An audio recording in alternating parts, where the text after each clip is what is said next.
Sean, are we going to wait 18 years between episodes of Countdown to 5? No way! Well, that's what Lucasfilm did.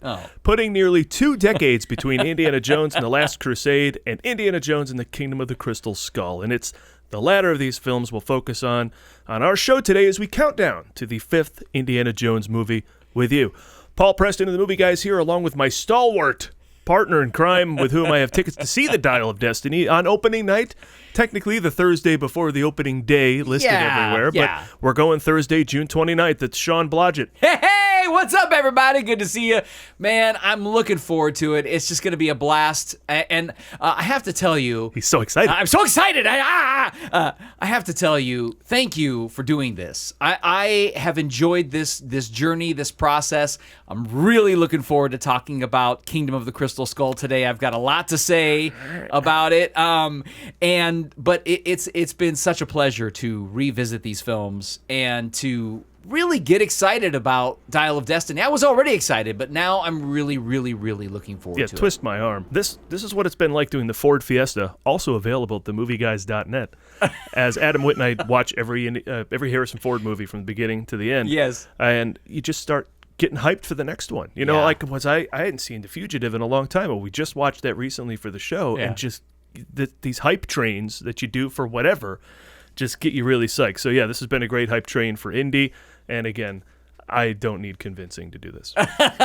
Well, and I will say this too, to just add to it all, as a filmmaker, it's also been a nice deep dive into, I mentioned early on, just learning more about Steven Spielberg, diving in more to the process of these high budget, complicated type of movies. I mean, just the amount of people, the amount of skills, the amount of technology, the amount of creativity, it's amazing. There's not even a word to describe how amazing it is, I think. Don't like Crystal Skull, a lot was riding on it, and a lot of people had to work at their highest level. Achieve what you think they did, but you cannot deny the work. Hot! The work involved. All right, well, what's hot? It's hot because we're here in the Valley in the mighty Admirals Club. I salute you, sir. As you were. Burbank, California. And as of this taping, we're 2 weeks out from the Dial of Destiny on June 30th. I know. We're getting close. And sorry, we've been a little behind, but we're going to make it. Yeah, But Sean, speaking of the new movie, do we have any updates? Of course, yes, of course. Yeah, there's a new. We're the home stretch. Yeah, all right, we're getting there. All right, so there's a new clip out there for those who want to see it. It features Helena and Indy in a cave. So yay, a cave! Okay, very, very Indy. Very Indy. They're clearly trying to solve puzzles to get to the next thing. So yay, trying to solve puzzles. That's what he does. I mean, it's all very Indy, and I think they're getting that right. So good stuff. Checking boxes. Yeah. Good. There's a stupid should we punch Nazis debate, and Ford is quoted as saying Indy would, quote, push other people out of the way to get in the first punch, end quote, #respect. I mean, look, we're talking about movies. Yes, for one. Right. Secondly, really, we're having this question about... I just can't anymore. Anyway. I think no matter what you believe, movie Nazis, we should punch. That's for sure. Absolutely. And they just had the premiere for Dial of Destiny, and word is positive. Rotten Tomato percentage jumped up 10 points. Yep. So that's very hopeful, and I think as it gets out there more, it's going to keep going. It's still got the green blotch next to it as opposed to the ripe tomato. It's at about 57%, which is rough, but it was down to like 46, 47 after Cannes, but now more people are chiming in. But I haven't seen... I think I saw one person not care for it on Twitter, whatever Twitter means to you. Right. But I decided to scroll through the hashtag to see what's going on. It's a lot of people going solid indie effort. It was, a lot of fun. Great way to end the story for him and the man with the hat one more time. It was great, Because you have such a history with obviously the movie guys and all of the movies that you have jumped into and done deep dives on, I am curious. when was the shift? Because I remember when Rotten Tomatoes came on the scene. That's how long I've been around in the business, and you don't know who I am. So do I. But I was around when it came around, and when it first came around, Rotten Tomatoes was basically just a website where people went and complained about movies, and that was about it. It's still that. And what was the point where Rotten Tomatoes became a website that people went, well, the Rotten Tomato meter says? When did that happen? Well, it's a website that culls critic opinions. Mm-hmm. So they take mom on movies who looks at a movie for its, values, mm-hmm. Personal Christian values a lot of the times. Right. And then it takes Variety and the New York Times and all that as well. But you can filter, and a lot of people don't, top critics and then just see like the legitimate people, Hollywood Reporter and the LA Times and the Chicago Sun-Times and all that. But, they won't. They'll see them all, the Barnesdale Press in Iowa or whatever. They'll all be put together. And that's never a great thing. No, you just want the legit people. Yeah. You have to go through and filter, unfortunately. So that's when it became important to see what the critics' takes were. But, it's gotten so dumb nowadays. They're just putting tweets on posters and in commercials from whoever. It doesn't matter. Dumb guy 69 says great movie, and it's like, okay, do we care? Who is he? We don't. We don't. Like with all news in the world, you have to consider the source. And Rotten Tomatoes is a way to sort of track down the source. If you go to top critics, you can look through for your favorite critics and see what they thought. But the number is skeptical. I don't know if you want to go with dead vegetables for a way to put a value on a movie. So. Well played, sir. Well played. Thank you for that. I was curious. All right. Yeah. But they've used it now when a lot of people go on a hate campaign. They'll go in there and just like take the audience. Because you'll also notice one thing always. The audience score will be way up above the critic score. Almost always. For Shazam, for Kandahar, and everything in between. Like movies that are generally bad.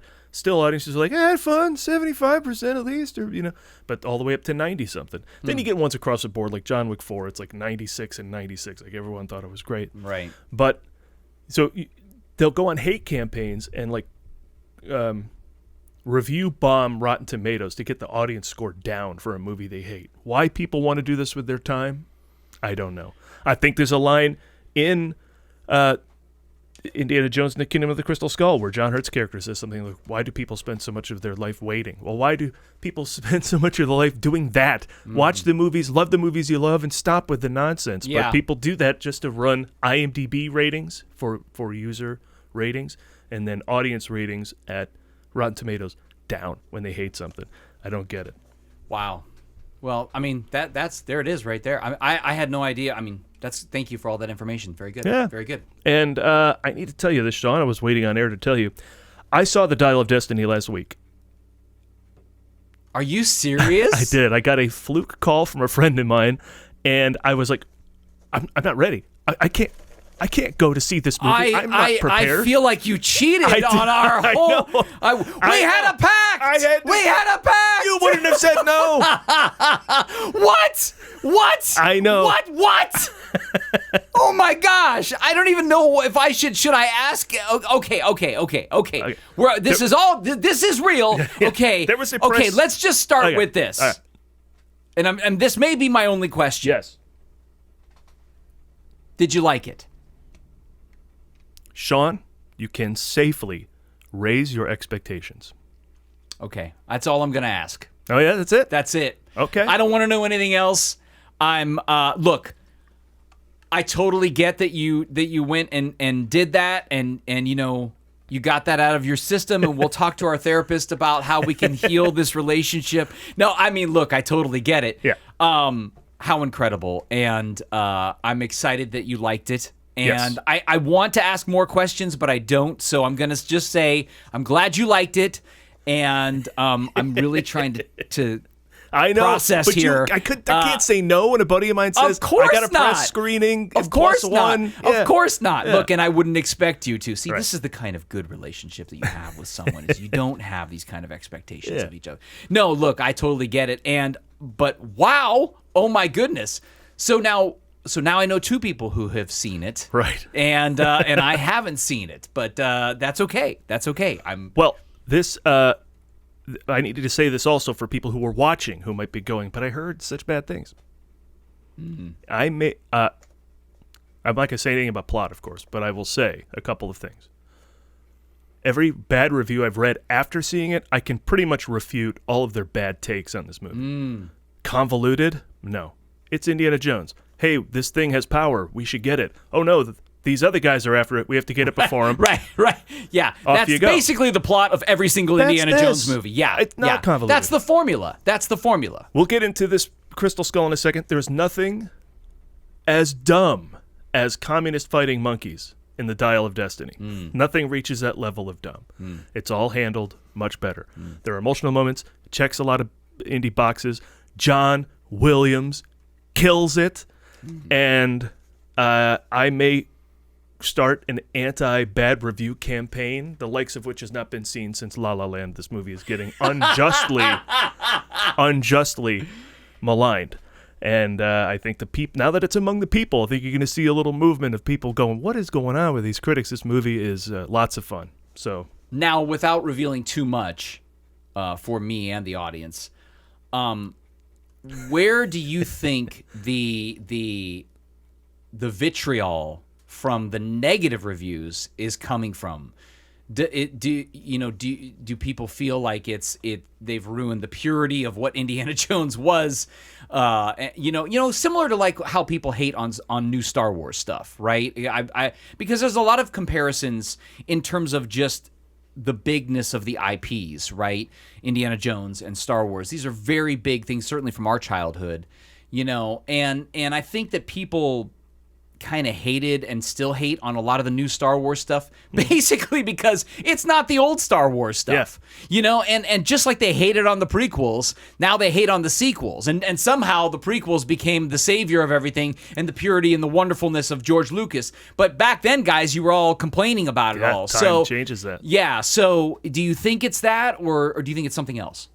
Yeah, I think people are ready to hate on it. There's also kind of a woke thing going on. Like everybody, all these idiots are out there railing against wokeness, and it seems like if the movie says anything that Indiana Jones might be, the movie's called Raiders of the Lost Ark, but if they say he's stealing antiquities or being, unjust to cultures who these things belong to them, that it's like woke and they would need to rail against that. And again, there's a lot of speculation as to what this movie is about that people are already angry about before seeing it. I'm just angry about the concept of being angry. Yeah. So wait to see the movie, wow. Dummies. And a lot of people are complaining already with that kind of thing. Wow. Well, big bomb you just dropped. Yes. Similar to the nuclear explosion in Indiana Jones and the Kingdom of the Crystal Skull. I nuked the show's fridge. Yes. But I'm happy that you got to see it. I know how huge of a fan of the Indiana Jones series you are. I think you're a bigger fan than I am. I'm a big fan, but I know you're a bigger fan than I am. I was so happy when it was over. I was like, oh, this was good. And so I saw Indiana Jones and the Kingdom of the Crystal Skull this February. I hadn't seen it since 2008. I saw Dial of Destiny last week. I can't wait to go again in 2 weeks. Oh my gosh. So there you go. That gives you an idea how much better it is. And by the way, and this is something I wanted to chat about anyway, but I'll jump in with it here, which is I also think our movie opinions sometimes also stem from those we go to the movie with. If you go with a group of people who are already in a space of thinking it's going to suck or thinking they're going to hate it, or you know what I mean? I think that becomes a tougher kind of situation to watch a movie in than this is going to be great and maybe just enjoying and accepting whatever is sort of delivered because it's at least your nostalgic thing coming to life again, Yeah. And speaking of that nostalgia, I mean, I'll say two things about that, and then I'll be done with the new movie. Yeah. But because when we go deep into this, that's when the real things need to be said. But you can't without spoilers. So yeah, I got you. We'll talk about that later. But Gizmodo.com, I think, does reviews, and I'm reading the good reviews too, because it's about 50%. Right. Like it's 57 now, which is better. But when I think about all the movies I love, about 50% of most people like them anyway. So we're not off track here entirely. Right. La La Land, Vice, Bros, right? Thor: Love and Thunder. Like half the people out there like these movies. The other half are complaining about them. I'm like, well, that's not weird. But Gizmodo said if you don't like this movie, it's because it's 2023, and you have these preconceived notions of 40 years of Raiders of the Lost Ark, and that you just need to kind of get over yourself. Basically, that's what they're saying. And it was different when you watched Raiders, and it was all brand new. So that's one of the things going against this, or to your point, Star Wars, Transformers, Marvel, any giant franchise. You know, they have a tough time getting over that, and when they do it successfully, it should be considered more of a victory, perhaps, than we are giving it. Yeah. And so the other thing I'll say about nostalgia is that you kind of either love it or don't. I've seen reviews that were like, they lean too much on nostalgia, and I saw the other ones say what I said, which is, they checked all the boxes. Even like, they're punching Nazis again, like, why are Nazis the bad guy again? I would see a movie where people beat the crap out of Nazis for 2.5 hours, and I don't even need Indiana Jones in it, and I'm going to love that movie. So Craig Ferguson used to do a bit about, Nazis being the greatest villain of it, because you can always stick it to the Nazis and everybody will be on your side, right? Of course. And with this film, it's the Russians, who, if they're going to be accurate to 1957, were a Cold War sort of enemy of America. But the Russians, I guess, protested that they made the Soviets the villains in this movie. But if you're accurately reflecting the time period, it's not weird. But anyway. I mean, look, there's a great denial of history, and there's the old saying, if you don't learn it the first time, you got to repeat that whole process again, and you're going to keep doing that. So you have to look at history and learn from history. And to build on top of that, you always need a villain. Like, there's a whole lot of looking back at movies in our history that might be challenging, Blazing Saddles, right? Even Breakfast Club.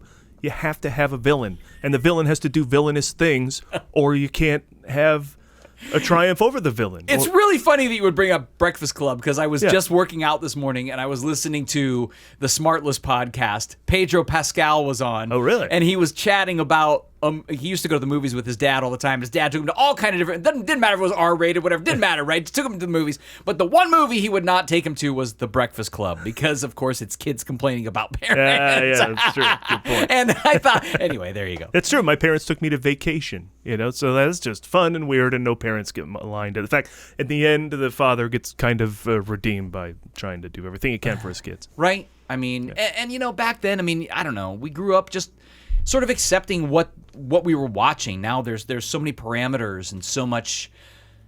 I mean, I think we have to also let there be a space for art. And in art, you have to have a point of view. Mm-hmm. You can't go into art, unless that's your artistic point of view, is that you don't want to have a point of view. But you have to go into art and have a point of view. And storytelling has, the good guys and the bad guys, the protagonists and the antagonists. These are basic storytelling concepts. Mm-hmm. And people are reeling against these basic storytelling concepts. But I think we're seeing from the numbers that people want to go to the movies, and people want to, you can call it escapism, whatever, but I also think there's more to all of this. And I think it's the tradition of society to share stories, to share insights. One thing I want to say about Crystal Skull, whether you like the movie or you actually completely hate it, there's a few moments and there's a few lines in the film that are beautiful. Mm-hmm. That really are little kernels of wisdom about life, about family, about friendship. Same with Dial of Destiny. Which is great. I'm looking forward to that. But I think that those little moments got overlooked because of some of the bigger issues, which obviously we'll get into. But anyway, yeah. Yeah. Well, let's get into it once everyone knows what this movie is about, because maybe you don't. So we went and got, we've been getting Indiana Jones himself to give us the recaps straight from the adventurer who lived it. But even he was reluctant to visit Crystal Skull. But after some persuading, here he is to tell you what it was all about. Oh, good, because I saw it and I still don't know. It's 1957. They're re-electing Ike, sending dogs into space, and where am I? In the trunk of a car. Kidnapped by Russians. Put there by a Soviet agent named Irina Spolko, alongside my longtime partner Mac. You know Mac. I love Mac. Well, These Russians were posing as U.S. soldiers to infiltrate Hangar 51. And you know what's in there? Yeah, aliens. That's right, aliens. Brought them up early, so you should see a spaceship at the end of the adventure. Try not to get too pissed, okay? These aliens crash-landed in Roswell, New Mexico 10 years earlier. They picked Roswell because it's famous for, well, alien crash landings there, I guess. It's a vicious circle, people. Anyway, I teach Archaeology 101 at Marshall College, and if there's one thing I tell my students, it's that aliens are magnetized. So I used gunpowder to locate the alien remains deep in the hangar's warehouse. I try to escape, but Mac betrays me. You know, Mac. I hate Mac. So then it's time for a chase scene. What you came for, right? The whip, punching, a vehicle chase, and some bare-knuckle brawling that puts me on a rocket sled into the desert? Well, after many, and I mean many, gopher reaction shots, I find myself in a small town where no one's talking. I mean, no political arguments or anything. So, I'm suspicious that it might not be a real town. Just then, a shark attacks, but I'm able to avoid it by jumping over it on my motorcycle.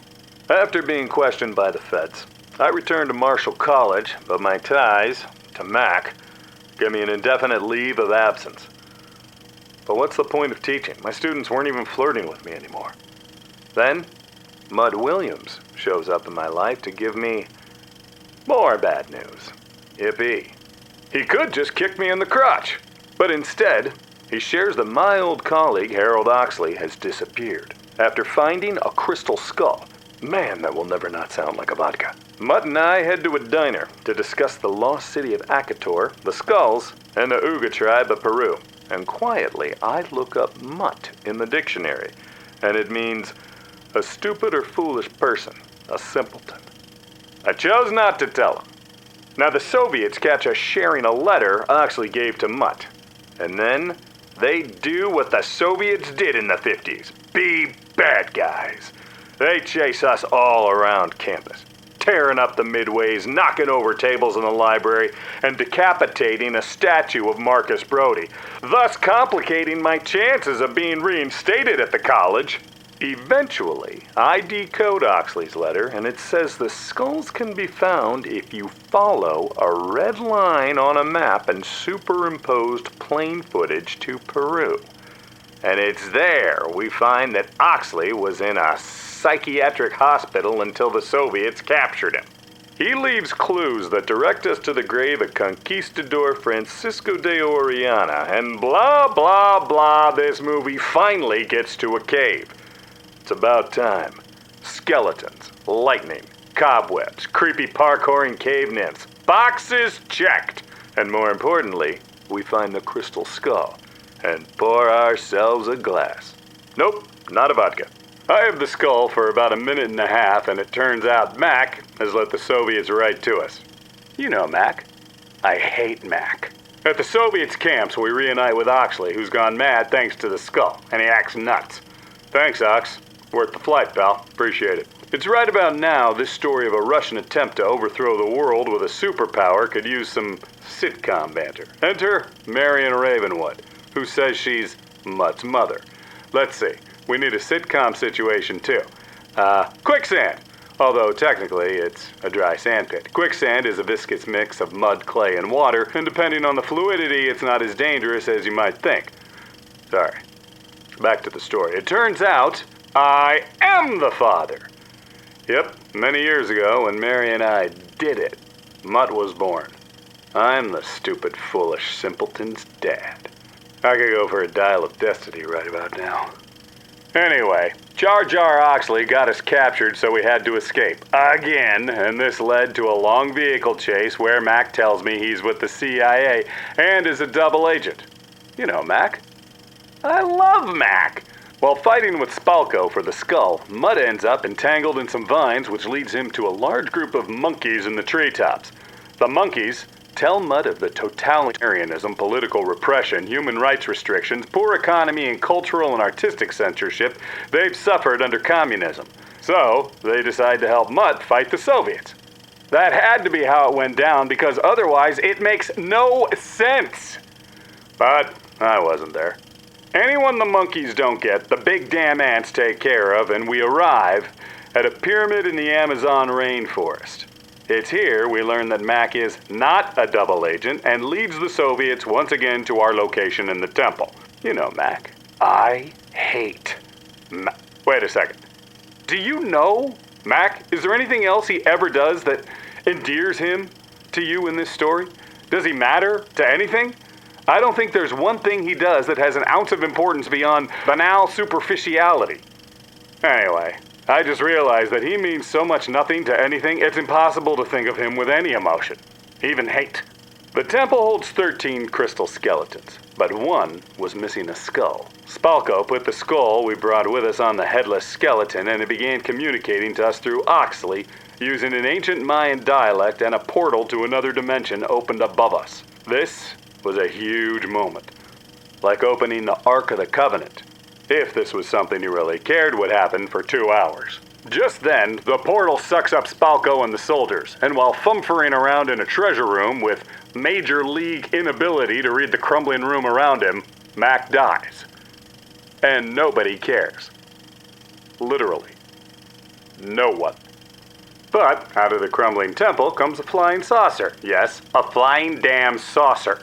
And the waters of the Amazon cover the space where it was hidden, and I realized that no one's ever going to believe this story. And that ended up being true. People would sit through this story and say things like, I don't believe this story for a second, and no way, this is happening. Anyway, then I married Marion. See you in 12 years. Well, there you go. That's everything you need to know about Indiana Jones and the Kingdom of the Crystal Skull. So now you don't have to see it.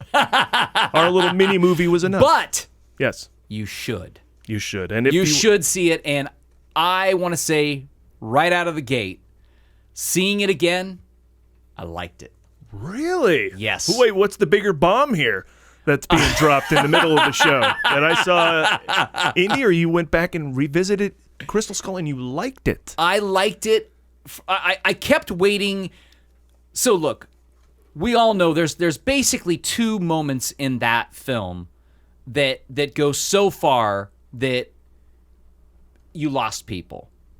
One is the snake, and one is the monkeys. Mm-hmm. Some people might argue the bugs, but I can forgive the bugs because it's 2008, right? 2008, mm-hmm. And when it was done, and that's around the cusp of CG getting good, and them wanting to push the boundaries of CG and what we can do with that, and so I can forgive that. But overall, watching it again, I was like, this is a good movie. Wow, look at this. Because at my revisit, I thought it was really fun watching Harrison Ford, because again, that's what I'm trained to do now with the Ford Fiesta. But I still thought it had way too many problems. But I appreciated it more than I did previously. But good movie?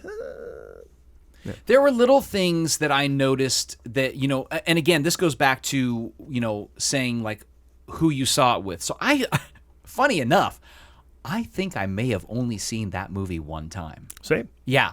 So seeing it again was like, oh, okay. Here's new stuff. Like, and it got me so excited about Dial of Destiny, because I'm like, man, I feel like this is new because I haven't seen it in so long and I only saw it once, and now I'm gonna get to see Dial of Destiny. This is great. So look, the very opening sequence. I mean, if you don't like that opening sequence, at least, I mean, come on, it's a fabulous opening sequence, and from a filmmaker's point of view, it checks so many boxes. It tells us where we are in the world. It tells us in terms of time. There's so many visuals that it checks. We've got all this 50s stuff. I mean, and of course, like anybody who knows anything about Lucas and seeing all these cars and all this stuff. Yes, it's a little bit of nostalgia right there, right out of the gate. And then, the first real image we actually get of Indy. Pulled out of a truck, thrown on the ground. No, I think the first real actual look of Indiana Jones is the shadow play of him putting the hat on. Yes. Right? That's the first, there's Indiana Jones right there. That whole opening sequence, I mean, first of all, it's Area 51, which I love that reveal. I love that sense of it all. I love how they tie in all those little things. The testing facility. Of course, I love that they had the Ark there. See, but that would be one of the first problems I had with the movie, where it was like, oh, this is the place where they had the Ark, and they show us the Ark, and I went, I know, I just thought this is the place where they had the Ark, like 10 minutes ago. You don't have to spell it out. Like, it's a lot of spelling it out. Yeah, I would agree with that. Now, I also want to say, as we get into this discussion, they didn't have Douglas Slocum. This is Janusz Kaminski shooting it. And I think that adds to the difference in the feeling of this film. There were definitely moments where there were shots where I went, something is different here that would have been different had Douglas Slocum done it. And I can't put my finger on what that would have been. But it just felt, there were just things in there that definitely felt like they were right out of the gate handled very differently than other Indiana Jones films. Yeah, unfortunately, it just looked like such a fake set that they were on. Well, okay, but they may not have been. No, but it just looked so like colored within an inch of its life. I didn't have that like set in reality vibe that Slocum brought, I think. Well, to your point, I think what happened was, because in that opening sequence, they get there and then they pull him out of the car, and there's a moment in that scene where we go from being on a practical set, I believe, and I may be wrong, but I believe we go from being on a practical set to being on a sound stage, because to me, it seemed very clear that the lighting shifted, the look shifted, and of course, because of that, the feeling shifts, right? The other thing that is interesting about that argument, though, too, is that Douglas Slocum was dealing with sets that were practically built. Now, I don't know how much of that initial opening sequence was all practically built, or some was blue and green screen, and later added in with CG and stuff like that, because we do have a lot of CG elements in this film, and of course this is the first one that really has the CG elements added in. And it's the big argument, especially during that time, right? Like around, like basically from whatever 1999, 2000 to maybe 2010, where CG is growing, getting better. Sometimes it's really, really good, and sometimes it's, whoa, that was terrible. And it lacked consistency. They were taking big swings with Jar Jar and Gollum to have our first fully CG characters, and then it improved after that. Yeah. So anyway, I just think that, I was just totally on board for the ride. And what was interesting was I kept waiting to get to the point where I was like, okay, now I remember why I hate this movie. Oh, that's interesting. And I didn't. I did. Now, I will say, the snake thing, I still don't love that scene, although after having watched the behind the scenes, I found something out about that scene that made me go, what? Really? Can I hear that immediately? Yes. What is it? The snake is real. Oh. Yeah. Well, that doesn't matter. I don't know that the snake is real that he holds on to pull out. I would assume that he's not, based on, certain parameters of, treating animals nicely. Yes. But when he throws the snake to him, that is a real snake. And I can't remember the name of the snake, but and apparently, of course, Harrison Ford being Harrison Ford, he's not afraid of anything. He's just like, oh yeah, I'm not afraid of snakes. It's fine, But see, you've been passing over the most hackneyed part of that entire thing. First of all, throwing a snake and not knowing it's a snake is just lame. Lamer and more hacky, quicksand. Like, that's... Now, to clarify, if you go back and watch that scene, he very clearly says this is not quicksand. I know. Right? And they talk about the differences between quicksand. Either way. And I think all of that dialogue is really fun and funny. However, okay, look, let's just jump right into that scene, because that is the scene that I think most people have maybe the biggest hard time with. It's the suspension of disbelief. If you watch the behind the scenes, you realize, first of all, Spielberg was done. He was done with the series with Last Crusade. That's the whole reason he had the ride off into the sunset shot. He was done. I don't know if you know this. I didn't know this, but Harrison Ford was the one who was pushing to do another Indiana Jones movie. He didn't feel the character was done. Yeah. And so kept bugging Spielberg about it, and then, George and all of this. So anyway, that being said, the other thing to consider is this. We talk a lot about with Indiana Jones and with Star Wars. People often say, well, they need to go back to the source material of what those filmmakers were actually trying to look at. Okay, well, let's talk about what the source material was and what they were referencing for Crystal Skull. In the behind the scenes, they very clearly talk about we wanted to revisit B movies from whatever the 30s, 40s, well, even more so from the late 50s. Yeah, from the 50s, all of those where this took place. those sci-fi like crazy alien movies and all of that kind of stuff. They wanted to revisit those B movies. And those B movies had goofy kind of moments in them. Like a snake that you throw at somebody because you can't find a rope. Now, I was thinking to myself, okay, what if you could just cut that scene? Because they're looking at the maps right before. You could. Now you can't. You could. No, you can't. And the reason you can't is because story-wise, it's when he finds out that he's the father. His son, yeah. So story-wise, that scene has to be there. Okay, they have to reveal that information. Yes. It doesn't have to be in that scene. Because that scene does nothing else. They run away, they get caught in the quicksand, they get captured, they go back to right where they were. It was like a big nothing happened. Yeah, I mean, I agree. And I will say also, again, going back to the cinematography and maybe the editing in this one too, there's a pacing and a style that the other Indiana Jones films had that naturally supported each other. Slocum's work was so perfectly executed, and then the editor was so good at putting things together in a seamless way. You know, they say the best editing is invisible. And it was, you know what I mean?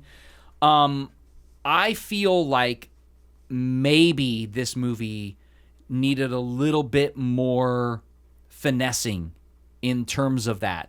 And I'll tell you why.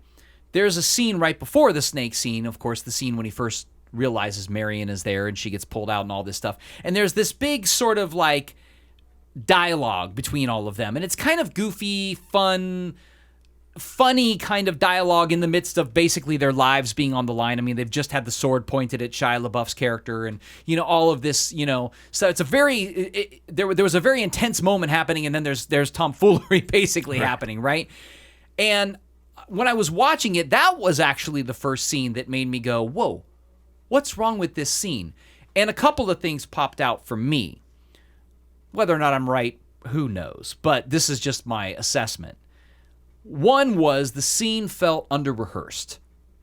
It felt like a scene that if I was doing it as a play, I would be like, guys, you need to know this dialogue like the back of your hand. You need to be able to drive this scene so hard so that it's like, yeah,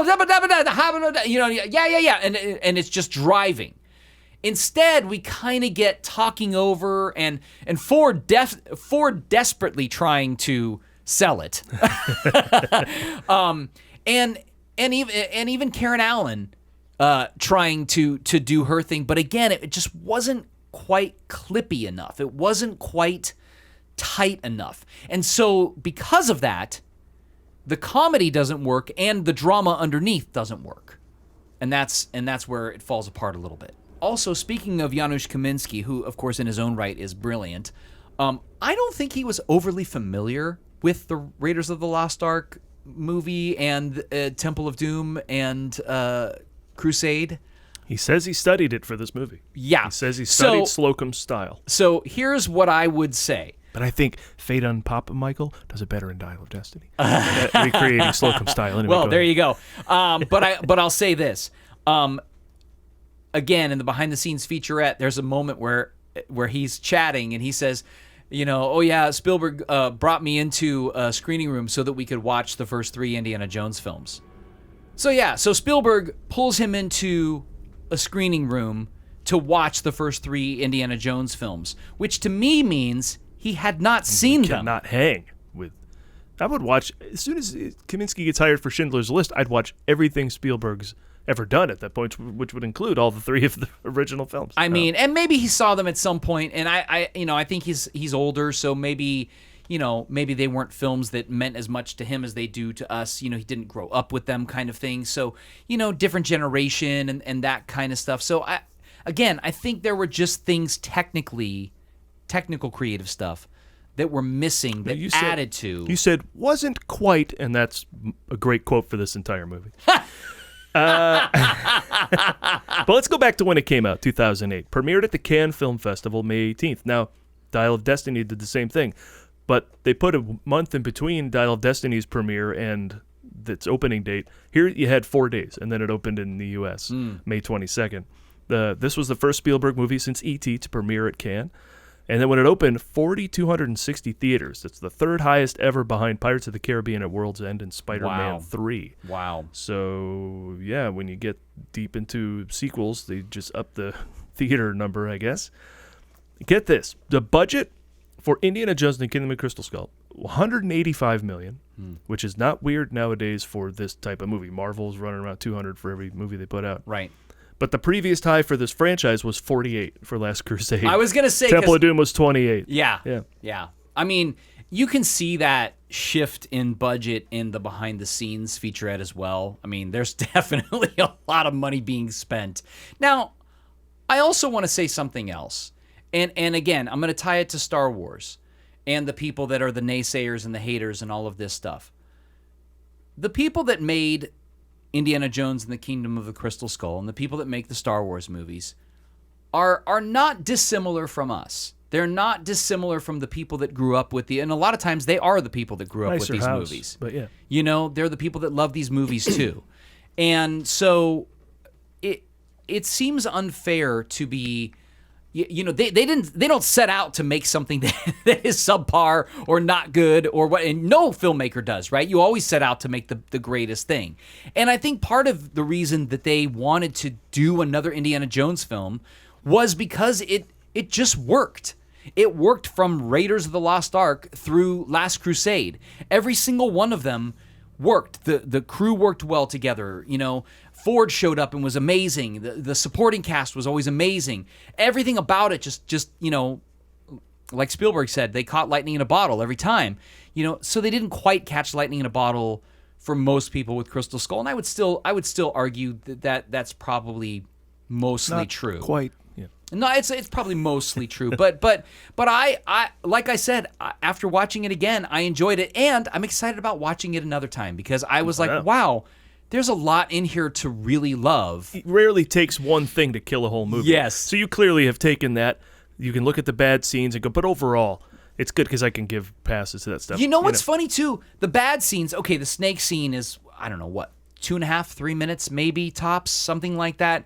The monkey scene, same. Okay, if you pull those out, you're done. Yeah, but you've already had Star Trek V with me, where I watched Scotty walk down the hall of the Enterprise going, I know the ship like the back of my hand, or whatever. Then he hits his head, and he falls down, and he passes out. Funny, but then he gets captured. So I'm like, your bits are bad for the plot. So, when they get caught in quicksand, and they do a bunch of I'm not going to lie, I love that moment. Okay. I fucking love that moment. He got caught. I'm like, okay, well, it's kind of lost me there. But all right, so tell me about the first time you saw it. You saw it just now. What was the first time? Okay, this one I actually remember. So I saw it with a group of friends that I actually, most of which I went to the American Academy of Dramatic Arts with back in the day, and so we've been friends for a really long time, and of course all grew up watching Indiana Jones and loving Indiana Jones. But I love these guys. They're like brothers. But I will say when some of the goofier things started happening in the movie, right out of the gate, they were the first to start laughing out loud and it didn't stop. Oh, at the movie? Yeah. The movie? Yeah. And that's what I mean, where it's for me, I look back on that experience and I go and I want to let myself get lost in the movie. Mm-hmm. I want to suspend my disbelief. I just saw Spider-Verse. I just saw the newest one. Yeah. And I I loved it so much, and I just let myself get, and I know everybody loves this film, so I'm not saying anything that is new, but you could get to a place where you don't want to suspend your disbelief to go to that storyline that's in there, the multiverse and all of this stuff. But if you do, it's so fun. It's so rich. It's Those so guys fun. Especially just fill their movies, Yes. Lord and Miller, with stuff to enjoy, from jokes to visuals to, and then they animate it. Yeah. There's even twice the visuals that they could put in their movie. It's a goldmine of amazingness. And but again, you have to be willing to suspend your disbelief. And even in Indiana Jones, okay, so he throws a snake and he gets pulled out of the thing. By the way, just going back to that scene real quick, since that we're obsessed with it, at least I am. I think if that scene had been filmed a little darker, I think if there would have been more cuts, I think if there would have been different music and they hadn't played up the comedy of it quite so much, because Temple of Doom, as we've talked about before, has a ton of comedy in it. There's snakes dropping and, Willie running all over the place and freaking out and all that. But we bought it. We bought it because it still lived in the world, and we believed the given circumstances. There was something about the way this movie was made where it became a little bit harder to suspend the disbelief because we didn't quite believe the world that was being handed to us. And so I think that's really at the heart of it. And in the middle of that, you have to believe the danger. Yes. So if you have all the danger you want, set up real stakes, then you can play. 100%.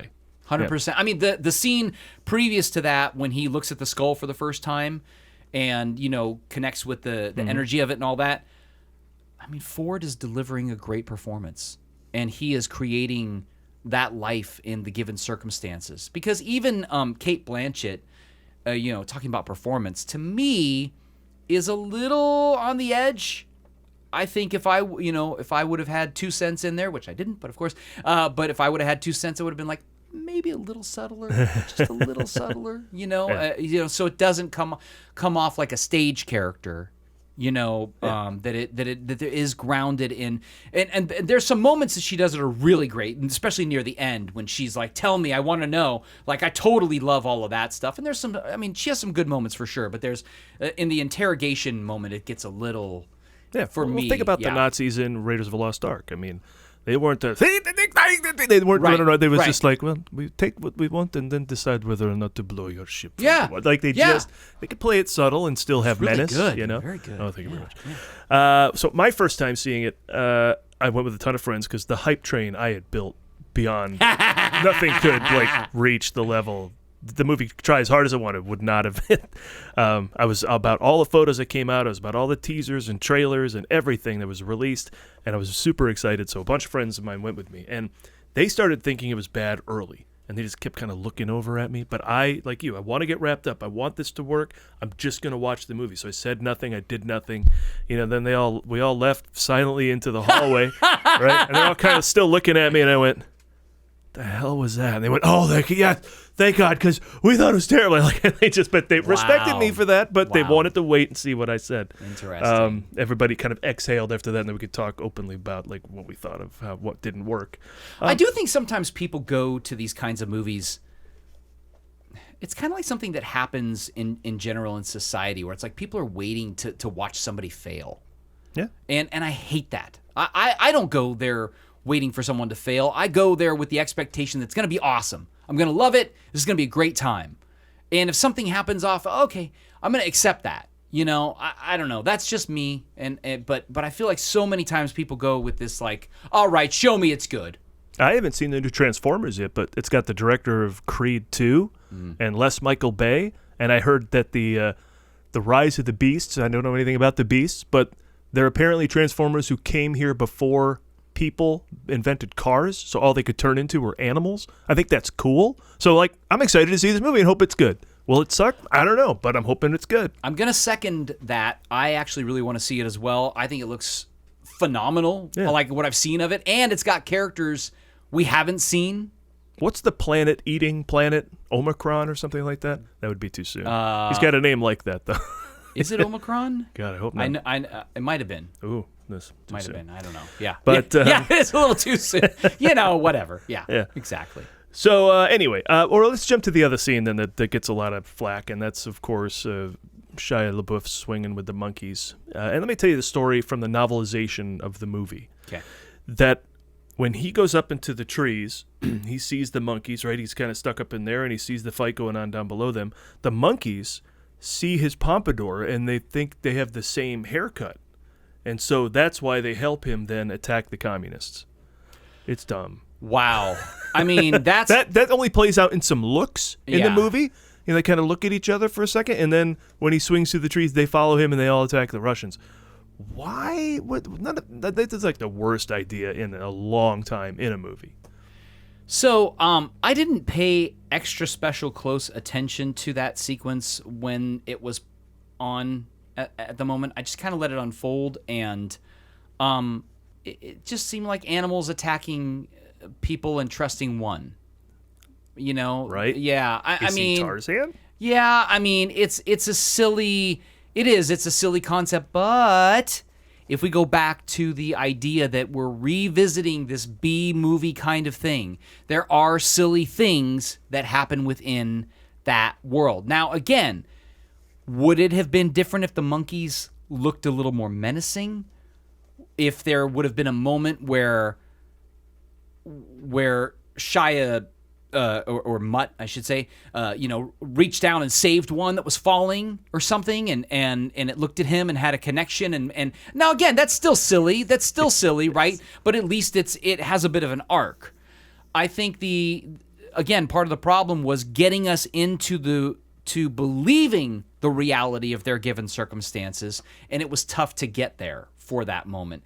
That whole sequence is, it's a tough sequence. It's, because again, even within that, the sword fighting and him getting hit in the groin with the trees as the cars are going by and all of this stuff. But this time I watched it and I thought of some of the swashbuckling sword fights of B movies and the silliness of all of that. And I just went, okay. Were they silly? Or did they fight and try and win the fight? That's the thing. Like when Karen Allen's driving and saying, "Parry, honey, be sure," telling him how to play. I'm like, I had never heard that line before, and I just heard it. And it was like, I laughed out loud. Yeah, like just focus on the fighting, and then when we win the fight, we're going to be psyched. Yeah. All the tomfoolery. But again, we go back to also the way it was done.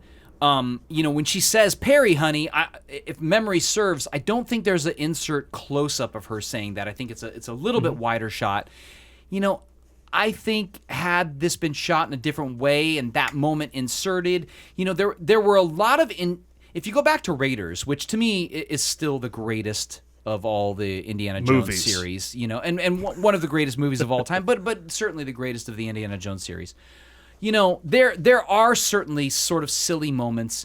There are, I don't know if I'd say there's goofy moments, but there's definitely silly moments. And there's lighthearted moments, and there's actually funny moments. But I think part of that was this, there's an amazing dance that happens between, the writing of the script, the directing of the actors, and the directing of the camera, and then the DP working with the camera operators to get and capture the scene as it needs to unfold. And then, of course, to get that to the editor and have them put it together and make it make sense, right? There's a dance that happens, and if you get out of step, if there's a misstep in the dance, you can see it. And I think that's what The Crystal Skull is. I think there's just missteps in the way the movie was made. Not terribly, because they're all brilliant. These are all huge people doing this film. I mean, they're never going to even see this podcast. You know what I mean? Like they're amazing. How dare you? How dare you? But just looking at it and thinking about where else it could have gone, how else it could have been done, what else could have been done at the time. I think there are some adjustments that could have been made to make it better and to make us believe it a little bit more. Well, all this happened with no shortage of scripts. George Lucas and Jeff Nathanson wrote the story and took a crack at the script. So did Jeffrey Boehm from Last Crusade. So did Jeb Stewart. So did Frank Darabont. was David Koepp whose script won out, which is, man, that is just an interesting... I mean, Darabont, oh my goodness. Yeah, right? And he created Mutt because on the Young Indiana Jones Chronicles, Indy had a daughter, but Spielberg didn't want it because, this is weird, this is when I go, really, Internet? Mm-hmm. It was too close to The Lost World when Goldblum's character had a daughter, I guess. I'm like, no one's going to see that parallel. Nobody's going to get that parallel, yeah. I'm not sure if that was entirely true. But so it was a whole bunch of things working together. Like Darabont's script first introduced the idea of Marion's return. Irina Spalko, Blanchett's character, this was David Koepp's creation. So they all kind of worked together. 2 drafts from Stewart, who had just written The Fugitive for Ford. Mm-hmm. Jeffrey Boehm wrote 3. And they were all done by 96, but Spielberg said, no, I don't want to make another alien film after Independence Day, even though I guess the aliens are interdimensional. I was just going to say, it's not an alien movie, it's an interdimensional being movie. Yeah, and then Darabont... Which, by the way, I had totally forgotten about all of that. So when I watched it again, I was like, oh, interdimensional, that's so cool. I actually really liked that. I thought that was fantastic. I loved it. That's Interstellar. That's some Chris Nolan territory with a better script. I guess they all met together at an AFI party for Harrison Ford in 2000, and they said they wanted to do it again. And so here they have it 8 years later, so nothing happens quickly around here. But the script was eventually sent by courier, who hung out with the actors who requested it while they read it, and then took it away from them when they were done. That happened with this, according to 2 stories. Ray Winstone and John Hurt both read the script that way, with someone hanging around while you finished it. Injuries, Harrison Ford not hurt, despite getting hurt in The Force Awakens and getting hurt in Dial of Destiny. Your injuries were Shia LaBeouf pulling his rotator cuff and groin, and Ray Winstone tearing his hamstring. Ooh. I do want to say one thing that came out of watching the documentaries behind the scenes was that this was a period of time where people really doubled down on safety cables for stunts and things like that. And so they talk about that. I mean, Harrison Ford kind of goes into a whole thing about it because, there's stunts that they in the past couldn't have really done, or that definitely would have been the stunt man doing it, not Harrison Ford. But, there's a lot of stuff that he was able to do, especially at even his age at that time, that might have been really dangerous, that was a little less dangerous because of the cables and, being able to remove those in post. So yeah, they were all in on practical stunts for this, apparently. Although there was an explosion of a wall in the sequence we talked about before in the Area 51, where an explosive actually ended up in the seat next to Harrison Ford that was not detonated. Fun facts. Oh my goodness, that's terrifying. Oh my goodness. That was another thing, watching it again.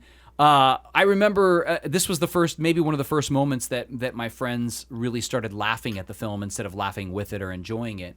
Was, of course, him getting in the refrigerator and, surviving the nuclear explosion. I get it. There's an absurdity to it, right?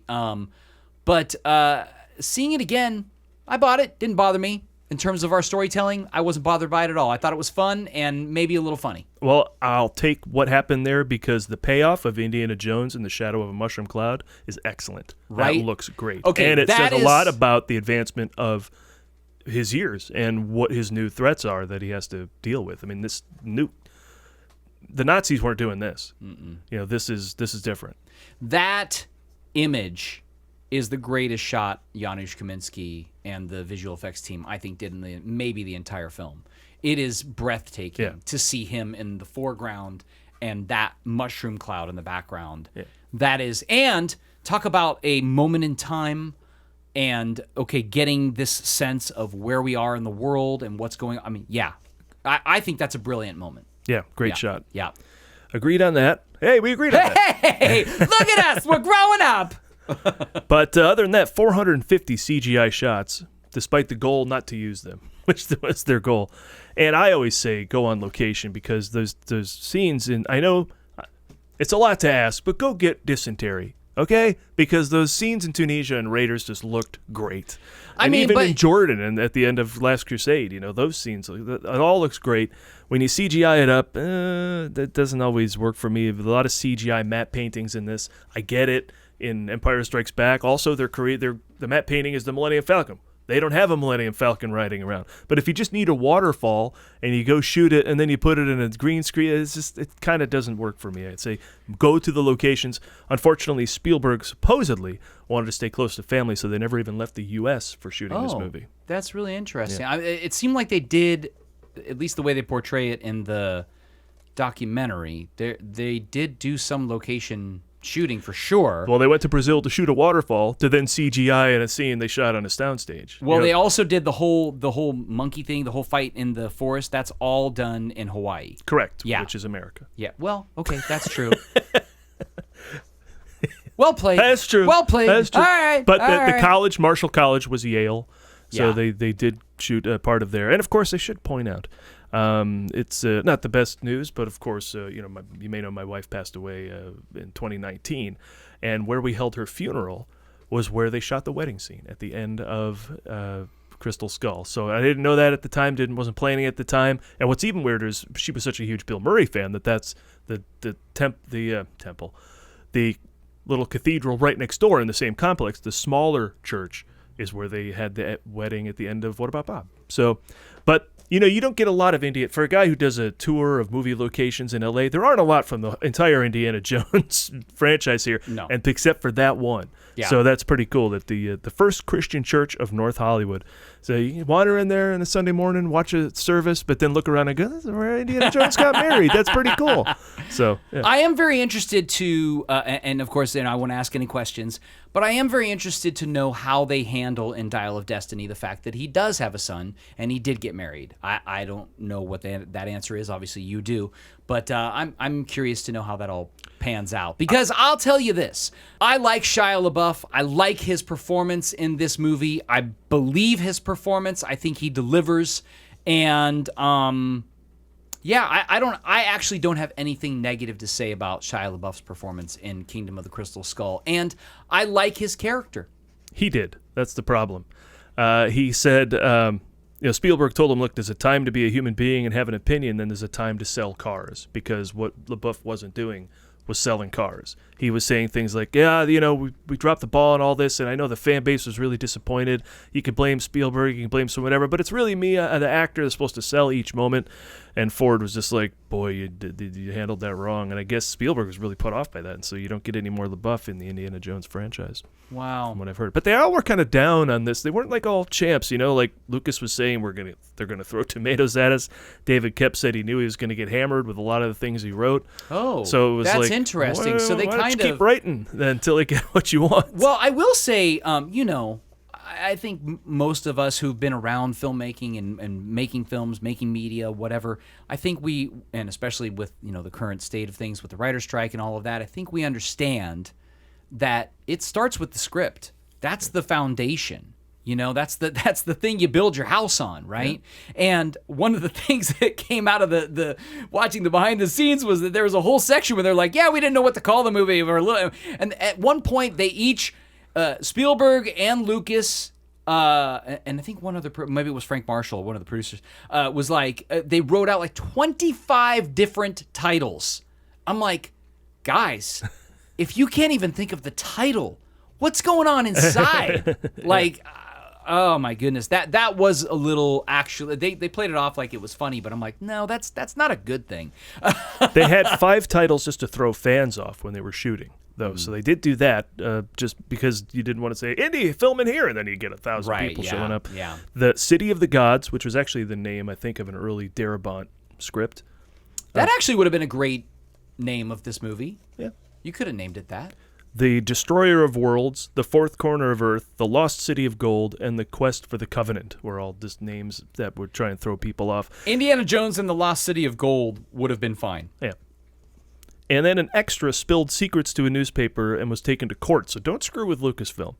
The settlement is unknown, but documents that were stolen from Spielberg's office in L.A., the sheriff's office got into it, tracked down the thief, and he got 2 years and 4 months in prison for stealing all this stuff from Spielberg's office and potentially trying to leak it about what the movie was all about. Wow. Yeah, and good. You don't do that. Yeah, no, Come on. Yeah. Screw with my movies, 2 years. Yeah, that's not 4 okay. months in prison. That's not okay. That's not okay. But let's get down to the cast, because Ford, 64 years old here. Worked out 3 hours a day. I mean, even here on Dial of Destiny, I hear that he was up at 5 a.m. going for a 20-mile bike ride, and Mads Mikkelsen's like, I can't even keep up with the guy. So like, I mean, super inspirational. I mean, all of there's a lot of actors who are of course, have aged quite a lot. I just heard this interview. Julia Louis-Dreyfus has a podcast called Wiser Than Me that I just found, and she interviews Jane Fonda. It's a great interview, and Jane Fonda's like 85, and my mom is 85, and I'm like, that's a very different 85 than my mom. So I look at my hometown, and it's a whole lot different. Yeah, you gotta do what you love. You gotta be who you are, and you gotta keep moving, guys. Gotta keep moving. No, when you stop, you're in trouble. Yeah. Ford worked out for 2 weeks with the whip to get that back into shape, and ate a high. He always says he's boring. I don't eat dinner with me. I just eat fish and vegetables, and so that was a high protein diet to get keep himself in shape. He wanted to show age, but help viewers relax about aging by show that he could move and fight and do all this stuff. I love that. Still, so I love that. And I read that the studio wanted a CGI whip, and he wasn't having any of that. We'll see. I don't know if that was true or not. Why the studios? Why do they ever even say any of that? Just sign the check. We determined they have and dumb let ideas. the people who have already made 3 hit films make the film. Well, what's the line in this movie? It's like Mutt says, "What are you, like 80?" And of course now he is 80, and he's Indiana Jones again. So you can't slow him down. Yes. No Pat Roach in this one. Remember, Pat was the guy who fought Indy at the plane. Yeah. And then he was the guy who got pulled into the rock crusher and that, but he died in 2004, unfortunately, so we didn't get him for this one. I'm assuming he would have played the Russian that he often gets in the fight with throughout the film, who ultimately gets eaten by bugs. Yeah, that guy apparently worked out like mad to get that part, too. He wasn't always that big, but he's like, I got the chance, and he really bulked up. Former Cirque du Soleil performer, yes. Oh, that's cool. Yes. Connery was enjoying retirement and so turned down a cameo. John Rhys Davies also turned down appearing in the wedding scene. It is weird to not have Sala there at the wedding when you think about how good friends they are, but I guess the part wasn't big, so he said, forget it. Wow. Again, this is all internet, but it's got to be some truth. I feel like, that's one of those ones, like, at the budget level that they were at, I feel like, let's throw in another $100,000, whatever. You got to get Sala at least the wedding scene. Come on. Yeah. I mean, I didn't even, that didn't even occur to me. But yeah, that's right. He is missing from that, and he should have been in that. Yeah, they're buds. Yeah. Some of the moments I like, actually, we talked about the ones we don't like. You're a teacher? Part-time. Yep. Good line.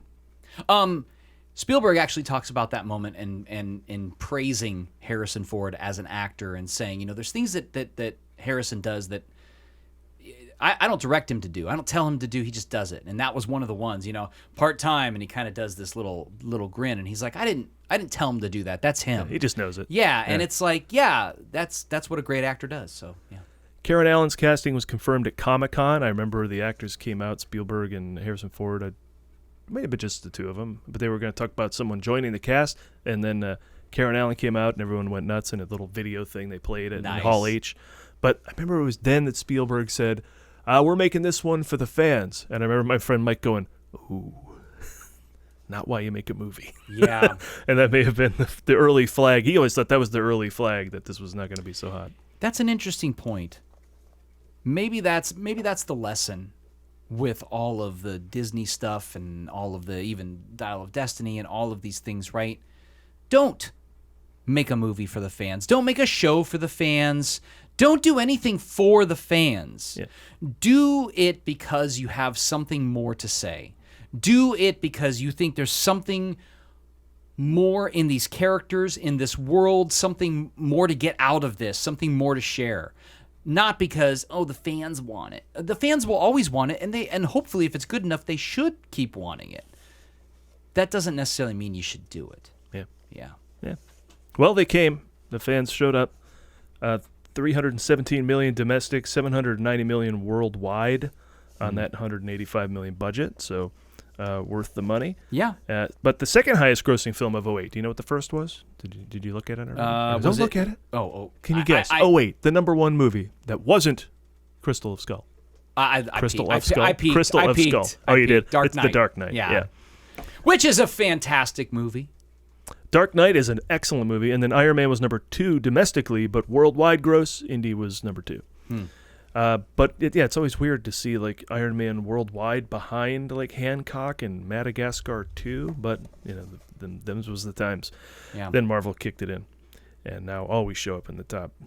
I mean, honestly, spots. Iron Man, I love that movie when it came out. But yeah. I think at the time, great year. Honestly, I think at the time it didn't do as well because I just don't think that people knew who Iron Man was. That if you weren't a comic person, you'd be like, "What the hell's Iron Man?" Well, that's so great. That's what's so great about Marvel is that they led this whole MCU with Iron Man and Captain America. That's not Batman and Superman. Right. That's a challenge, and they knocked it out of the park. Yep. Crazy. 77% on Rotten Tomatoes. Ebert loved it, which was interesting. I love Ebert, and I was like, okay, Ebert. Man, I would love to revisit that. What did they say about it? Oh, you can go to RogerEbert.com, read all his reviews. I'd really be interested to know what they said that they loved about it. Because again, as I said, I think there's a lot to love in this film. Just real quick, one of the images that's fantastic is Mutt riding that motorcycle, coming out of the steam, looking very wild one. Yeah, I mean, yes, it's a ripoff. They but they recreated it. And it's beautiful, and it's for a new generation. And it's great. I love it. Yeah, and I don't mind aliens. Yep. I mean, of all the things, interdimensional beings. Correct. Interdimensional aliens. But I mean, again, Indiana Jones, giant spaceship, in the same shot. I'm cool with that. And look, you had a giant box of God. You had voodoo dolls. You had an 800-year-old knight. If you can't handle aliens, that's on you. So I'm glad they went with that. There was some stuff in that section that they built practical aspects of the set. That whole thing with the door that comes apart and like the sand thing where the big build. I mean, all of that was built.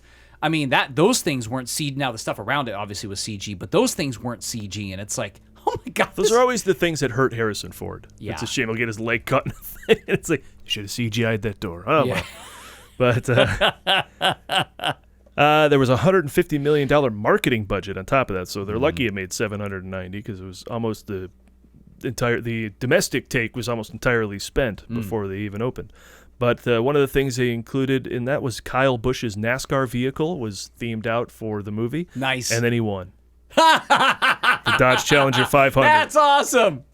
Our own Justin Bowler. We should shout out to Justin Bowler now that we've done these 4 shows with him doing our recap. He is our Indiana Jones. He is Indiana Jones, yes. Justin Bowler. That's right. And he was also part of Disneyland's Indiana Jones Summer of Hidden Mysteries, which they did the summer of 2008 before the film opened, or after it was open too. All summer they did that. So I knew Justin Bowler from, of course, special effects stages at Universal Studios, and of course he was doing the Indiana Jones show at that time. Long-time contributor to the movie, guys. Yes, and I happened to go to Disneyland with my wife, and we were walking through that jungle area, and I looked up and I'm like, what's going on in that building over there? And of course, it's Justin Bowler dressed up as Indiana Jones, and he's running through, and because they used to start that show outside of the show area. Well, they would have a show, but then they'd also just have happenings. Yes. You'd just be walking through Adventureland, and on a roof, Indy would have to fight something. Yeah, he was doing a whole thing, and he was jumping, and it was like all this stuff, and I mean, Justin's doing all these stunts, and it was just this incredible thing, and then